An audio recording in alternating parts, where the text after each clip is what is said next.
Hello, hello, hello, everyone. I am the Purple Sharpie, but you can call me Sharpie if you're feeling especially spectacular today. I am here live at the Game Devs of Color Expo 2020, brought to you by fantastic sponsors such as Niantic Inc., Subset Games, and Riot Games. But today we are here to talk about some fantastic independently made games, and I am here with both Sun and Emmett of the brand new game coming out, Love Shore. Fantastic to speak to you both today. How are you all doing?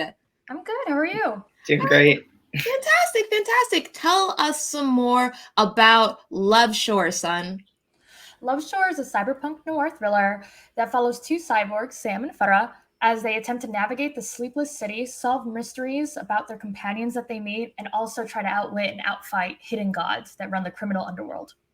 That's awesome. It sounds really exciting. I believe we have a trailer. Why don't we go ahead and show some footage right now?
Wow. That was a mind-blowing trailer. You really get a feel from the universe from all of it. Why don't we talk a little bit more about that actually, Sun? Tell us some more about the actual universe in here. I saw that pregnancies were failing. S-humans are here. I know the main characters that we follow on the path are Farah and Sam. They're both S-humans. Tell us more about how this universe actually functions. Yeah, so in an undisclosed amount of time in the future, we have this company prop up called Life S, who helps basically bring up these new beings called S humans, which we like to say inorganic bodies, organic minds, basically cyborgs. And it's because there's this huge fertility crisis for about 50 years. But one day it all ends, and the company ends up going bankrupt and vanishing into obscurity. But where does that leave all the cyborgs that they have built since that time? So the story kind of follows two main characters, Sam and Farah, two cyborgs who have to deal with the fact that the company that made their bodies don't exist anymore. They have to do all the upkeep themselves, and to a point can't even age because there's no new models. And it basically kind of goes into the complexity of that kind of situation and like a lot of like capitalism. But yeah. So I'd like to expand a little bit more about that. Life S, I believe, is the main company that was responsible for creating S humans. Is that correct? Yes. Are you able to delve a little bit more about inspirations regarding that company? I know you said that there's a lot of capitalism and real life parallels between that company and some other ones. I'd like to hear more about the inspiration behind it. Yeah, I'm going to push it to Emmett. Yeah, sure. Because he's great about the capitalism talk. So when we were thinking about creating the world behind Love Shore, we obviously, as folks who are in the arts, have been seeing a lot of just really like a huge amount of like corporate commodification of like artwork, and then extending into like the more human sphere. So we really wanted to explore that in sort of a world that's basically capitalism run rampant. Love Shore is our version of sort of a more interesting dystopia almost.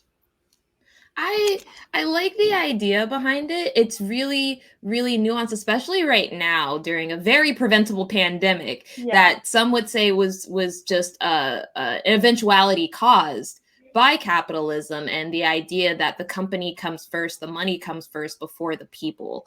That's a really interesting narrative that I love to see everyone address inside of this game. That's amazing. Are there any other real life parallels that we can find inside of this game besides some of those themes as well in it?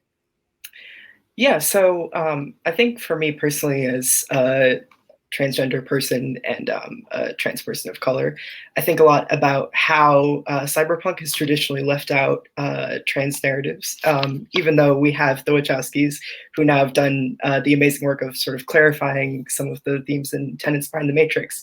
I really wanted to bring sort of a specific and particular lens to our development of the game itself and talk about transhumanism and the fact that trans people's bodies are continually up for debate in sort of the world that we have today, even after sort of the time of the Matrix when that sort of idea was more up in the air. And I wanted to, both of us, we wanted to put it out into the open that these are still struggles that folks face today. I specifically grew up with sci-fi, and a lot of those narratives are left out. We have fantastic film footage and fantastic television shows, for example, like Quantum Leap and even like Firefly, that really don't address LGBTQ plus community or other narratives such as sexuality and gender at all. So it's beautiful to see it inside of this platform and being shown in an organic and truthful way. That's absolutely amazing. Son, one of the mechanics I did see showing inside of here was it looked like there was a day-night slider. I'm seeing an emotional slider. Tell me more about that. Yeah, so Love Shore has a couple of core mechanics that we really like. We have a daytime, nighttime thing. So Love Shore kind of works on a 24-hour system. There are places you can go during the day, and there's places you can go during the night, and our whole UI shifts, as well as all the sprites and all the colors.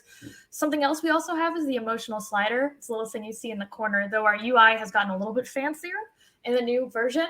But what it allows us to do is kind of see how your companion's doing during your investigation into their mysteries. Because it's great to know when somebody hates your guts and you have to use them to survive. What more? We also have these 3 core hidden mechanics for Farah and Sam. It's courage, strength, and intelligence. Each character starts off with a secret base that we don't want to share just because we think it's funnier if you have to figure out their strengths and their weaknesses. But as you play the game, based on your choices, you'll either start improving on a stat or not touching a stat at all. And it'll help you lead to some really cool outcomes that will have like very specified skills needed. So we talk about how Farah is actually very, very strong. And so if you keep building on her strength throughout the whole game, you'll have a lot more strength-based survival options near the end.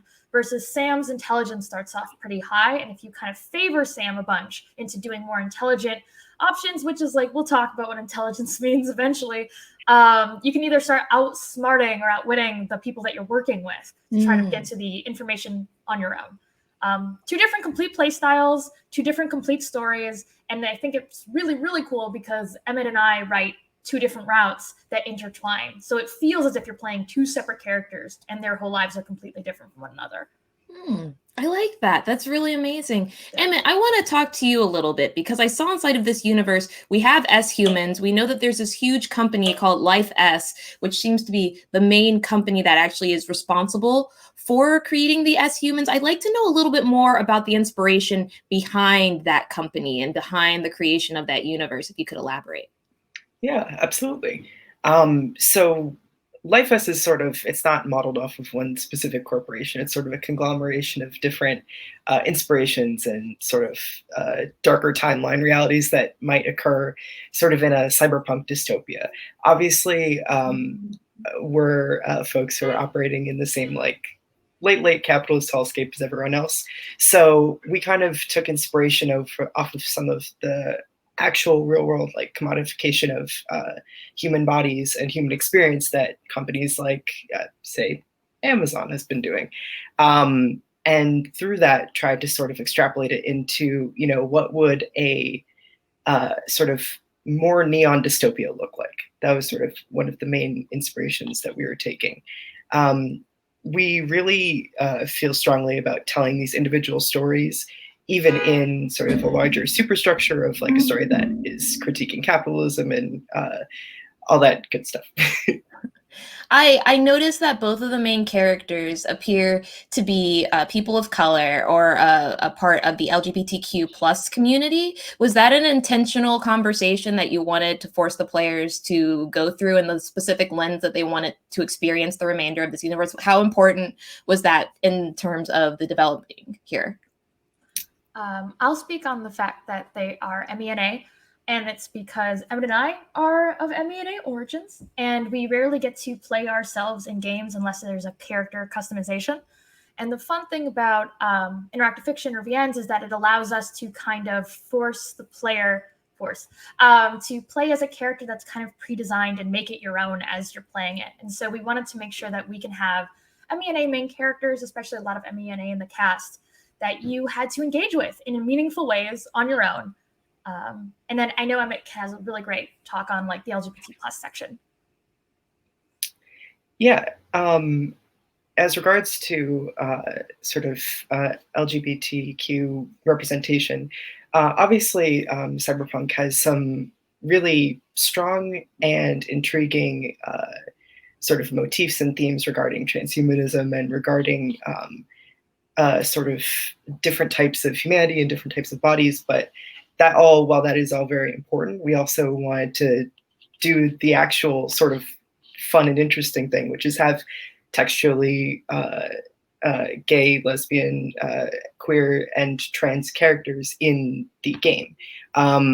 Because of the fact that we sort of get a lot of cyberpunk that talks about sort of ideas around, changing your body or sort of divergence from society, but sort of covers it up with sort of a layer of straight whiteness.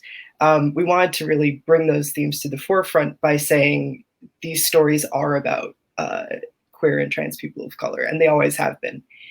So bringing that to the forefront was really important for us in general. I think you all did a fantastic job of creating very believable and very relatable characters, especially through the context of LGBTQ plus. It's someone that is completely relatable, especially when you're inside of the community. And it's beautiful to see that designers and developers are taking that into consideration inside of this genre, where we need more of it. We need a lot more of it. It's beautiful to see. Absolutely. Thank you for that. I'm going to switch gears just a smidge here, and I actually want to talk because you both were a part of a very successful Kickstarter. Congratulations! You had over 1.6 thousand backers, and you reached 12,000 more than your original goal of $50,000, getting you just about to the $65,000 tier. How did Kickstarting help with the creation of this game, and at what role did the backers play in all of this? Yeah, so Kickstarting was very, very important to us. We are super indie. When we started this project, we were like, okay, we have to raise funds because we're very, very into paying everyone who's working on it a proper wage and paying for their time and paying for their expertise. And so when we kickstarted it, we were actually super, super nervous because we had looked at other games similar to ours and the reception, and we knew that it was going to be a bit of a hurdle to get through. But looking at the Kickstarter now, I think it's like the ultimate proof that this type of game is sought after, that this type of game is loved, and that there are people who really, really enjoy looking at unique stories, especially in the cyberpunk genre, and especially with characters that might or might not look like them, but do like represent a different demographic than the usual, jokingly, white man that tends to dominate cyberpunk. I love it. Oh, I'm sorry, Emmett. Did you have something to add? Oh, I was just saying that the community was really important to us in terms of our backers, and the Kickstarter was it was definitely it was a crazy month. It was a lot to deal with, but also it was really important in terms of we got to see sort of selfishly that people really enjoyed the game, and we got to talk to a wide variety of different folks who found the game through the Kickstarter and are still finding the game through the Kickstarter page. So that was really important as well. How did the backers help mold the game to what it's becoming now? I know that there is a demo that is launched already as of today, September 19th, on Steam. And I know that you had a playable demo for a very long time on itch.io. I believe. I don't know. I Yes. apologize if I'm mispronouncing that. But I know that all of this feedback has only helped enhance how you all have helped develop and create the game as it is now. Was there anything specifically that has been changed from the feedback that you all were hearing? Yeah, we take feedback very, very seriously, just because this is like our debut game, and we do want to nail it as best as we can. The best example I can actually think of is a little something smaller. We have that emotional slider, and a lot of folks, when they first played it, didn't know like if they can engage with that slider or not. And so we've already implemented changes in our UI to like accommodate like, okay, this is what players like, this is what we want to do, and we're constantly improving as much as possible. And we hope to keep doing that. I don't know if Emmett has anything to add. Yeah, I was going to bring up the UI as well. That's been a really important thing because you get the experience of seeing other people interact with something that you've been interacting with yourself for so long. Because we finished the demo before the Kickstarter, we sort of were working in a black box almost.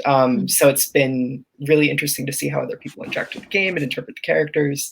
The story is sort of still under lock and key because it's pretty spoiler heavy and it's pretty narrative heavy. But we really hope that once the whole game is actually out and finished, that people will have as much to say about that as they have about the demo. It's really nice. I was looking through some of the updates and I saw there was a multitude of them. It seems like you all have really taken a hands-on approach with all these backers. And as someone who's a part of a very active community in general and a lot of different indie communities, it's always fantastic to see when developers actually care and take a lot of time to react and improve upon feedback. I guess my question here is there anything that you all had as a pie in the sky goal that you wanted to implement necessarily that you weren't able to do just to do due to limitations from either the Kickstarter or just in general development problems? Do you want to take that one? Yeah, I mean, I think that the main thing that we have sort of struggled with even after the Kickstarter is getting the amount of assets that we really want to include. We have an incredible budget thanks to our backers, and that's been a huge boost. But especially for sort of a narrative visual game, we always are coming up with extra scenes and extra extra animations that we might potentially want to be inputting.